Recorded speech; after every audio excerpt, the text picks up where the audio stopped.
ایران نے خام تیل کی بڑی گزرگاہ آبنائے ہرمز بند کرنے کی دھمکی دے دی۔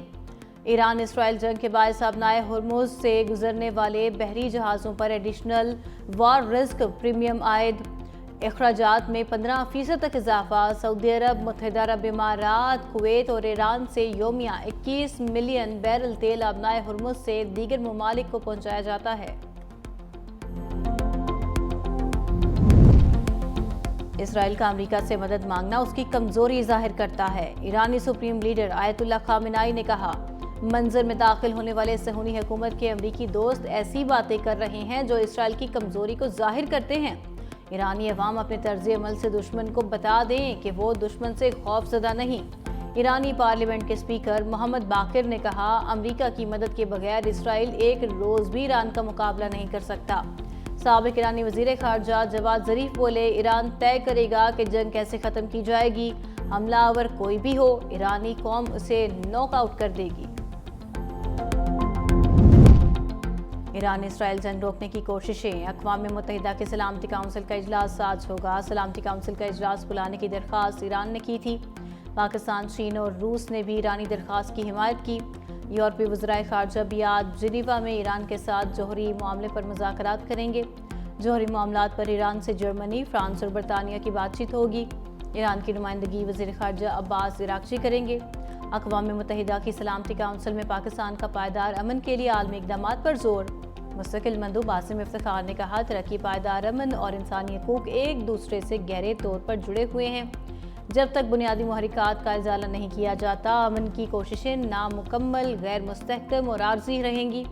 جب تک ترقی کی راہ میں رکاوٹیں دور نہ کی جائیں، ہم دیر پا امن کی بات نہیں کر سکتے۔ اسرائیل کے ایران پر حملے جاری، نتنز اصفہان، عراق کی جوہری تنصیبات اور میزائل لانچرز کو نشانہ بنانے کا دعویٰ۔ ایران کے سرکاری ٹی وی کے مطابق حملے سے جوہری تابکاری کا کوئی خطرہ نہیں، علاقہ پہلے ہی خالی قرار لیا گیا تھا۔ اسرائیلی فوج کا تہران میں داخلی سلامتی کے ہیڈ کوارٹرز کو بھی نشانہ بنانے کا دعویٰ۔ کراچی اور پیام ہوائی اڈے کے قریب بھی حملے کیے گئے۔ ایران پر اسرائیلی حملوں میں اب تک 639 افراد شہید اور 1200 سے زائد زخمی ہو چکے۔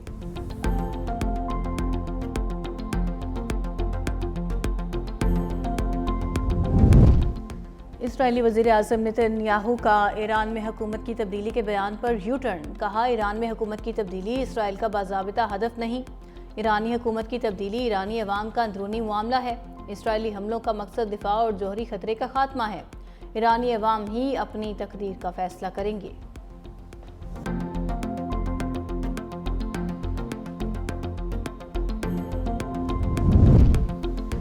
مودی کے جنگی جنون سے خطہ ایٹمی تصادم کے دہانے پر گلوبل پیس انڈیکس نے سنگین warning they the. Sydney institute for economics and peace نے کشمیر کو دنیا کے بدترین تنازعات میں شامل قرار دے دیا۔ اپنی رپورٹ میں کہا، مودی کی انتہا پسند پالیسیز سے کشمیر اور خطہ شدید خطرے سے دوچار ہے۔ جنوبی ایشیا دنیا کا دوسرا غیر محفوظ ترین خطہ بن چکا ہے۔ ریاستی دہشت گردی اور فالس فلیگ سے مودی خطے کو جنگ میں جھونک رہا ہے۔ کشمیر کا تناؤ کسی بھی وقت خطے کو جنگ میں جھونک سکتا ہے۔ کیا سپریم کورٹ کچھ بھی کر سکتی ہے؟ کل کو ہم کہہ دیں گے کہ وزیر اعظم فارغ ہے۔ مخصوص نشستوں کے نظر ثانی کیس میں جسٹس جمال مندوخیل کے ریمارکس۔ استفسار کیا، مخصوص نشستوں کے فیصلے میں آئین و قانون کی کیا خلاف ورزی ہوئی؟ اگر آئین کی خلاف ورزی ہو اور اس کا کوئی آرٹیکل نہ ہو تو پھر بھی سپریم کورٹ کو ایکٹیو ہونا چاہیے۔ جسٹس علی باقر نجفی نے سوال اٹھایا، مکمل انصاف کے اختیار کے لیے آرٹیکل 184(3) ضروری ہے یا نہیں؟ آرٹیکل 184(3) کی درخواست کے بغیر بھی مکمل انصاف کیا جا سکتا ہے۔ وکیل سلمان اکرم راجہ نے کہا، سپریم کورٹ آئینی اختیارات کہیں بھی استعمال کر سکتی ہے، مخصوص نشستوں کے فیصلے میں کسی قانون کی خلاف ورزی نہیں۔ بلاول بھٹو کا کامیاب سفارتی مہم کے بعد آج وطن واپسی۔ استقبال کی تیاریاں مکمل، کراچی ایئرپورٹ پر استقبالیہ سٹیج قائم کر دیا گیا۔ سینئر وزیر سندھ شرجیل میمن کا چیئرمین بلاول بھٹو کو کامیاب دورے پر خراج تحسین۔ کہا، بلاول بھٹو نے عالمی سطح پر پاکستان کا موقف بھرپور انداز میں پیش کیا، امن، مکالمے اور بات چیت کے ذریعے مسائل کے حل کے پیغام کو اجاگر کیا۔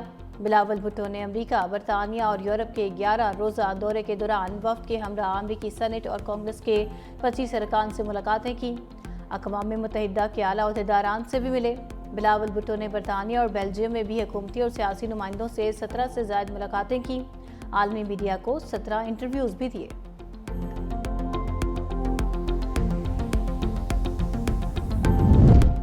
صدر مملکت آصف علی زرداری کا نیول ہیڈ کوارٹرز کا دورہ، سربراہ پاک بحریہ ایڈمرل نوید اشرف سے صدر پاکستان کا استقبال کیا۔ پاک بحریہ کے چاقو چبند دستے نے گارڈ آف آنر پیش کیا۔ صدر نے یادگار شہداء پر پھولوں کی چادر چڑھائی۔ معرکہ حق کے دوران پاک بحریہ کے بھرپور رد عمل اور غیر متزلزل عزم کو سراہا۔ صدر مملکت نے بھارتی جارحیت کے خلاف کامیابی سے دفاع پر پاک بحریہ کو مبارکباد دی۔